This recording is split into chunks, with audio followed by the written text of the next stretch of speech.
Hello! Got another Mega Drive Let's Play. What are we playing? Ah.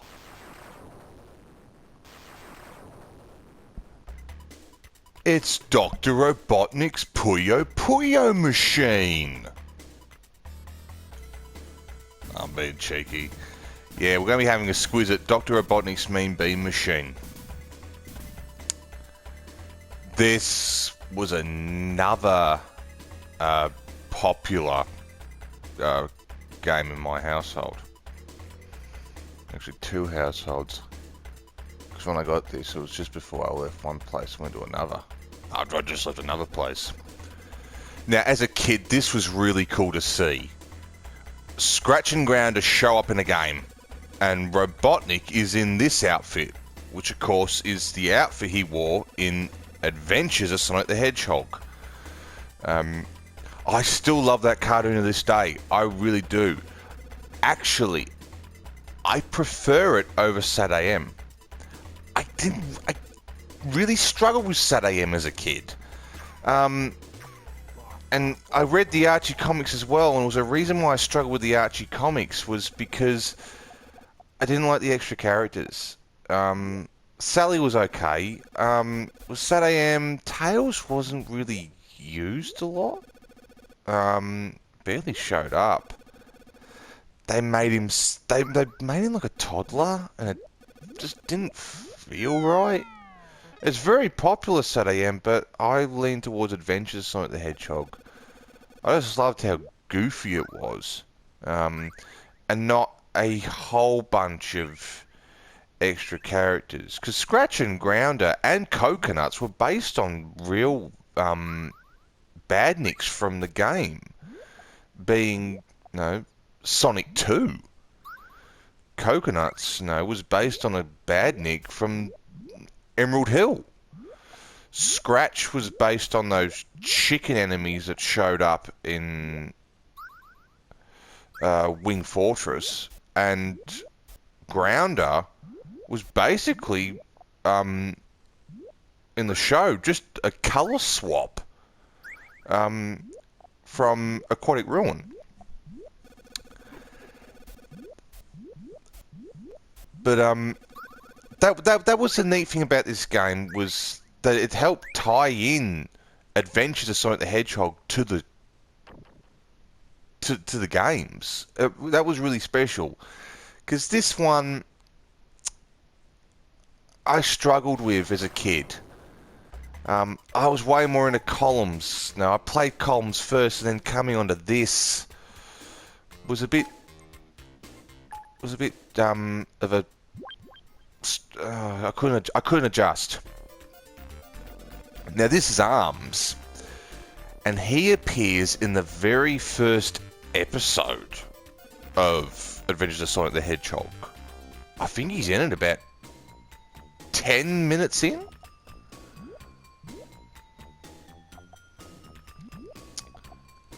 My main memories of Adventures of Sonic the Hedgehog was actually watching it on VHS tapes. I had a few as a kid. I remember getting renting one from the video store, and it had the very first 2 episodes of Adventures of Sonic the Hedgehog on it. And then from the same store, I got a VHS tape of Adventures of Sonic the Hedgehog with, I remember it had Best Hedgehog on it.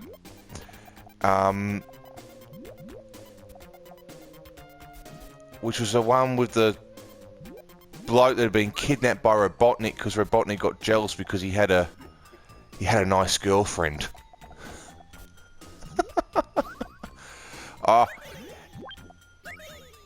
Nice. Oh, wanna not. Oh, I think I buggered him up a bit there. Yeah, just a tad. Here's a little trivia.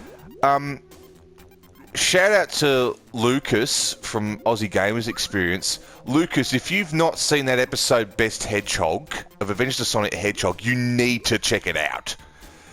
Because the character's name in that episode is Lucas.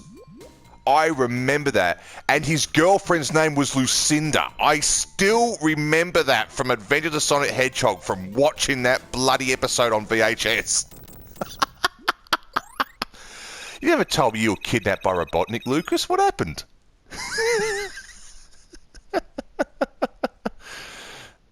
I remember... it was mainly VHS tapes, Adventures of Sonic the Hedgehog, but I did see it on TV. There was a small window of time, a small period when I was a very tiny kid, that Adventures of Sonic the Hedgehog got a run on Agro's Cartoon Connection. There was a small window where they played it as a repeat. And I did watch it then. I miss Agro. For those of you that don't understand 90s children's television in Australia,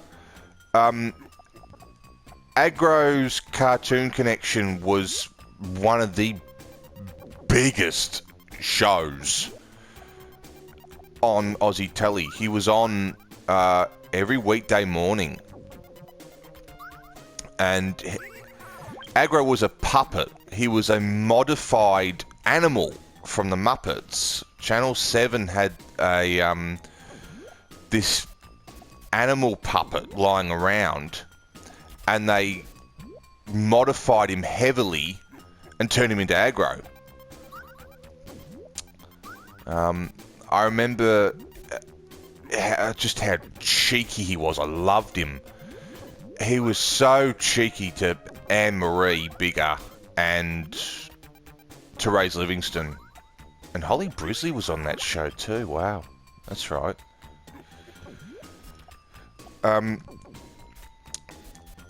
Agro's now most famous for those outtakes that ended up on the Channel 7 Christmas tapes that have been leaked. And the stuff he says is just outrageous. Got a combo here. I got two. Got him.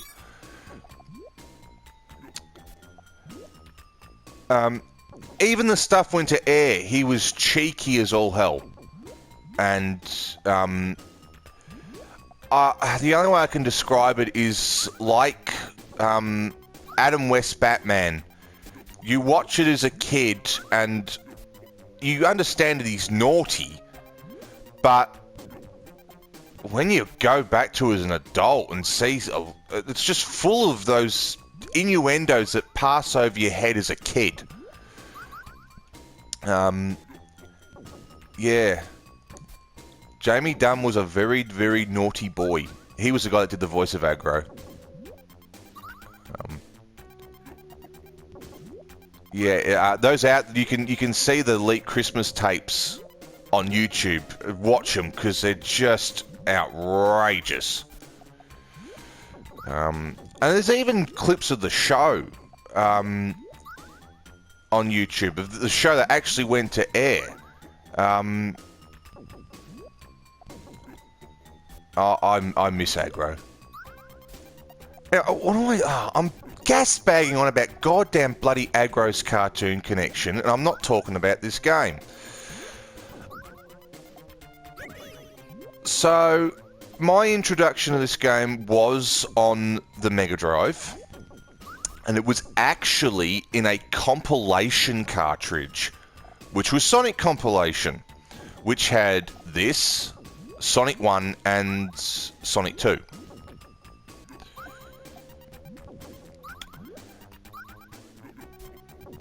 And, of course, we already had Sonic 1 and Sonic 2.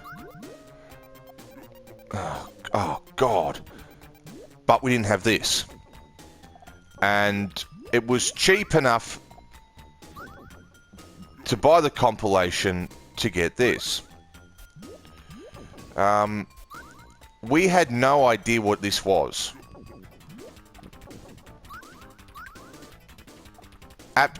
There we go. absolutely no idea that it was a puzzle game. Got it. Oh, got a combo. Nice. Yeah, we had no idea that this was a puzzle game. We had no idea it was a reskin of a game that never came out, of course. We didn't know about Puyo Puyo.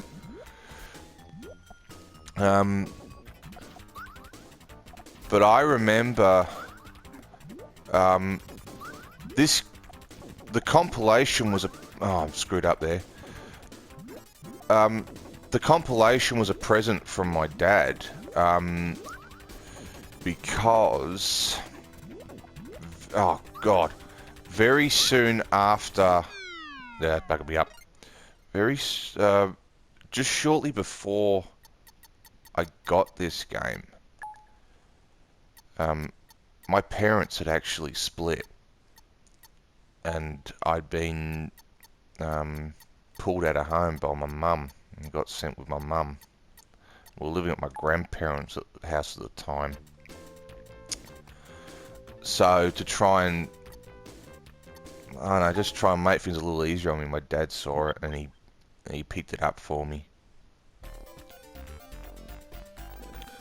So a lot of the memories are playing this while living in one of the bedrooms at my grandparents' house. I remember not being very happy. I was probably... I was barely 8 years old, I think. Yeah, I was barely 8 years old.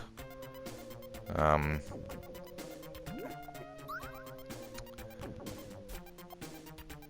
that was mostly...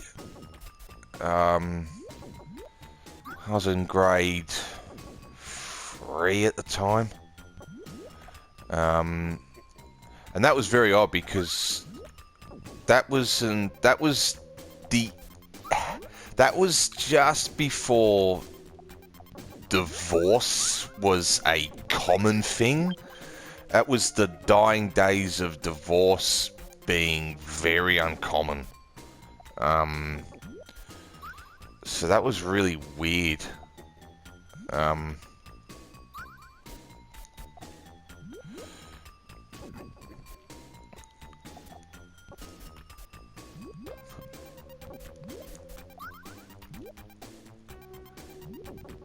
And most of my time at that period, if I wasn't at school, was spent playing this and watching the old 1940s Fleischer Superman shorts. Because I've been watching them since I was a tiny kid. So it was either between this and the old Fleischer Superman shorts. Mechanical Monsters is the best one of them. I love that one.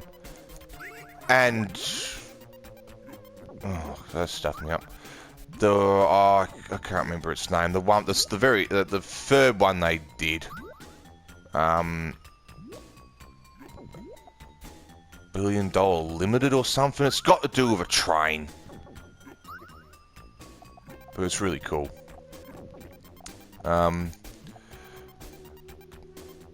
But this... But with the Sonic compilation, this has just come to me. I'm gonna... oh, that doesn't help. Yeah. I haven't played this in a while, and I don't play this a lot because I don't really like the rock mechanic. I was too used to columns. And he appears in the first episode of Adventures of Sonic the Hedgehog as well. I actually didn't get to play this for very long when I first got it because that Sonic compilation cartridge actually stopped working. It would take a long time to load up. And then one day just stopped. So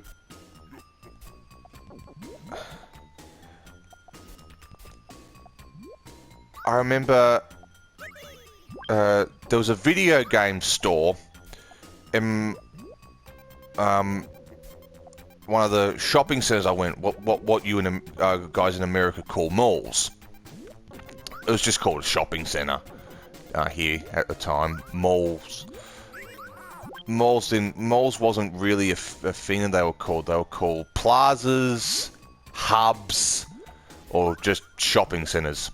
And there was one with a video game shop in it that we used to go to all the time. And it was around at the time where the Mega Drive wasn't being sold on store shelves anymore. But this store understood that a lot of people were still playing the console, so they were the very first to start selling secondhand games. And so they were selling secondhand Mega Drive games from the get-go. And it was almost like they just never stopped stocking the Mega Drive. They were selling Mega Drive games secondhand till the day they closed. And about 2009, that store closed. And they had been open since about 1990. Yeah, they had been open since 1990.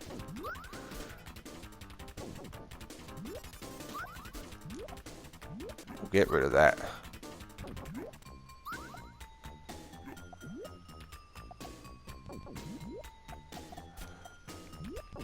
And I walked in and I was actually with my mum. I remember my sister was on a play date with a friend from Kinder.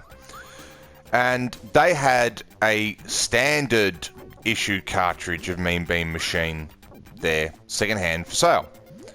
So we picked that up, and that was the copy that got played the most. Because it was the only one we had at the time that worked.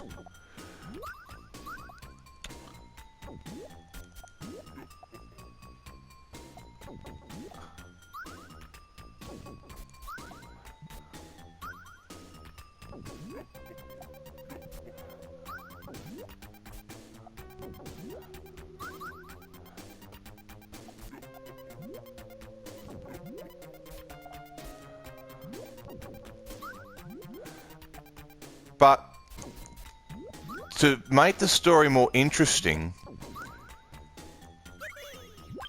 I got sent this from a friend recently. It was this weird trick that someone was doing to Tengen Mega Drive cartridges because, of course, they're notorious for dying for no good reason, just the fact that the cartridges, the PCBs, are cheap pieces of crap. I got a Dragon's Revenge, which just keeps packing up on me. Yeah, whatever. This guy, no joke, took the PCB out of the plastic housing and put the PCB in the oven and baked it for 8 minutes on, I think, 180 degrees Celsius. I tried it with the Sonic compilation cartridge because I still have it. Even after all these years and it didn't work, I still had it. And do you know what? I baked it, I let it cool down, I put it in the Mega Drive, and the bloody thing now works.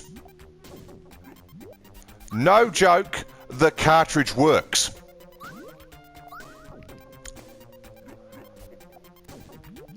So, I could not believe it. And it got me Dragon's Revenge that I bought to work too for a little while. I think I'm actually going to replace and get a reproduction PCB for that because I'm just sick and tired of those stupid multi-meg cartridge PCBs just turning to crap. Whoops. But this game was hugely popular with my sister. Oh, whoops. She loved it. Oops. And then my dad played it quite a bit. And then, of course, we got Sonic Mega Collection Plus on the original Xbox. Oh, that was lucky. Yeah. And of course, Mean Bean was on it, so that got absolutely flogged to death in the original Xbox. Because the original Xbox lived at my dad's house. If it wasn't Sonic Mega Collection getting flogged, it was James Bond 007 Nightfire, because me and my dad would do the local multiplayer on that and just shoot the shit out of each other.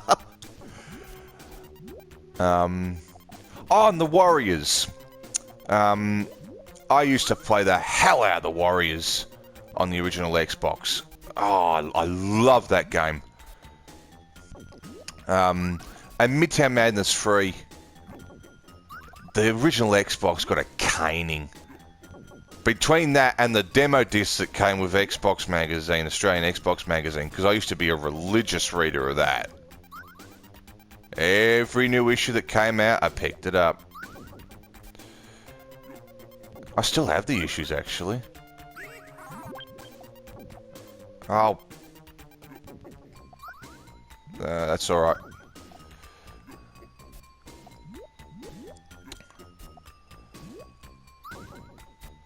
But other than that, I don't really have too much more to say on this game. It's not one that I hugely play a lot. In actual fact, in recent months, I got given actually an original copy of Puyo Puyo. And I've been playing that more than this actually, just to check out what the original Puyo Puyo was like. I must say though, a majority of the tracks on this and Puyo Puyo are awesome. The soundtrack to that is just awesome.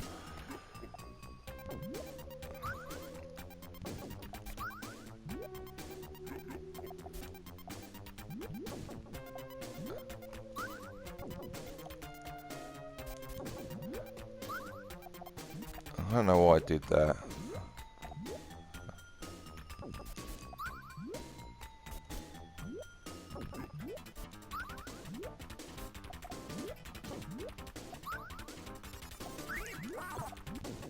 Great.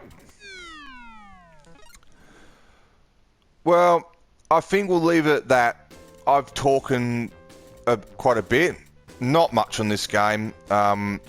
The Collins one went well, so I thought we'd try another puzzle one, but yeah, I'm not the biggest Puyo Puyo player.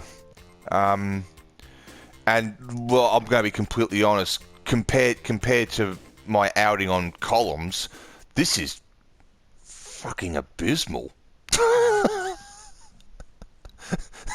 My playthrough of this is freaking shocking. But we'll leave it at that. So this has been a quick glance at Dr. Robotnik's Mean Bean Machine. I have memories of it as a kid, but I didn't really play it that much. And when I really think about it, because I'm one of those people that has to really concentrate and focus my energy on being nostalgic to stuff like this, probably because I never stopped playing a lot of this stuff. When I want to be nostalgic for this game, it's a bit hard because when I got it, my parents are bloody split up, so... but I can play it and not sit there and dread on that. Remind me of that suit. I remember having another moment. There's another game where Robotnik wears this suit on the cover, but I'm going to leave it because it's actually quite a unique story, that actually. Because the game I'm talking about, there's a Mega Drive version, and I'll probably do a playthrough on that, but I'll talk about that in a minute. And I've actually shown it off on Twitter before, so some of you might have an inkling of what I'm actually talking about. Because what I'm talking about actually is quite collectible. And it does go for a pretty penny now. And it's quite interesting that, because a lot of people didn't grow up with it. But I actually grew up with it, and it's just one of those little inklings where I talk to people about it and they go, "Oh, you actually grew up with that version? And you had it first?" It's true. But I'll deal with that in another playthrough. So anyway, yeah. A lot of talking about Adventures of Sonic the Hedgehog, the cartoon. Oh, and just quickly, I do remember Sonic Underground. But that wasn't on Aggro. That was actually on the replacement, Big Breakfast, which was crap. They replaced Aggro, who was hugely popular, with this Big Breakfast. And the big gimmick was that they all lived in this red bus. Yeah, it didn't last long. They were all phony. It was just crap. And just quickly, I did watch Sonic X, and that was on Cheese TV, which I wasn't a big fan of because that was kind of the thing that killed Aggro. Because they had Pokemon and Digimon and Dragon Ball Z. But I ended up watching because they had Sonic X. They did show Sailor Moon, but Sailor Moon was on Aggro for a while. There you go. I can't stop talking about Aggro. I miss that show to death. Yeah, and yeah, Lucas. The episode of Adventures of Sonic the Hedgehog is called Best Hedgehog. Watch it. I'm pretty sure that the company that owns the rights to it now actually uploaded it to YouTube, so watch it, because that's actually one of my favourite episodes of that show, actually, yeah. Because now, I watched it the other day and I got a kick out of it, so definitely give it a squiz. But anyway, I'm Tommy, if you didn't already bloody know. And this has been my piss poor effort at Dr. Robotnik's Mean Bean Machine. So, yeah. Bye.